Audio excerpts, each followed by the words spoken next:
Naku. Hindi, basta ang rule namin ni Dennis.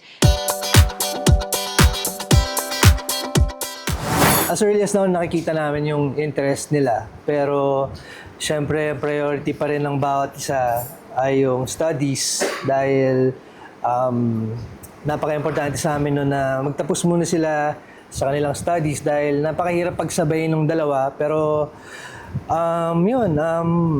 kung ano yung gusto nilang gawin, showbiz man or ibang career path, nandun kami para sumuporta sa kanila. Naku.